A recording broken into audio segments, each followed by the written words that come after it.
विषयमा आउने दिनहरूमा यस्तै सहयोग समाजसेवामूलक कार्यहरू निरन्तर भइरहन्छ भन्ने हामीले एका समाजप्रति आशा गरेका छौँ र हजुरको समाजलाई केही अवसर परे हामी गुम्बा बस्नु परिवार समाज सदैव हजुरहरूको साथमा हजुरहरूको छाया बनेर हामी घुमिनेछौँ र आजको दिदी भोजन एका समाजले हाम्रो यो श्रद्धालुहरूलाई दिनुभएकोमा हामी सम्पूर्ण गुम्बा बस्नु परिवार समाज साथै हाम्रो सम्पूर्ण गुम्बाको तर्फबाट धेरै धेरै धन्यवाद दिन चाहन्छौँ र आजको जति पनि उपस्थित हुनुहुन्छ हाम्रो एका समाजका सदस्यहरू तपाईँहरू एकछिन अगाडि आएर एउटा फोटो सेसन गरिदिनु भयो भने त्यो फोटोहरू पनि यादगार रहनेछ र जति पनि एका समाजका सदस्यहरू हुनुहुन्छ उहाँहरू एकछिन यो मण्डप अगाडि आएर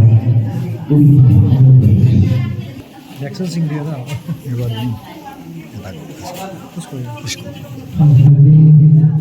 यो जनवरी 2026 कुनै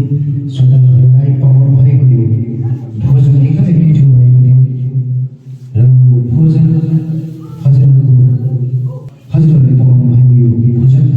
सधैँभरि याद गर्छु साथै हजुरहरूले गर्नुभएको गुण समाजप्रति हामी सदैव याद गर्नेछौँ र सम्पूर्ण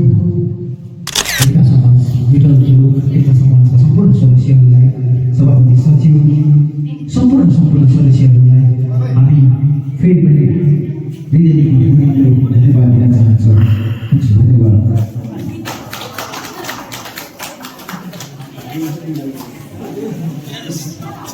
यो चाहिँ च्याम्पियन हो आजको थ्याङ्क यू गुम्बा गाउँ थ्याङ्क यू गुम्बा गाउँ हामीलाई एउटा उपहार दिनु भएकोमा र आज चाहिँ यहाँ हाम्रो एकता समाजको एउटा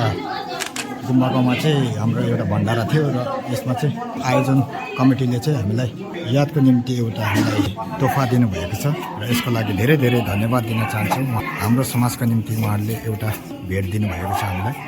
आयोजन कमिटी थ्याङ्क यू गुम्बा गाउँ भन्न चाहन्छु।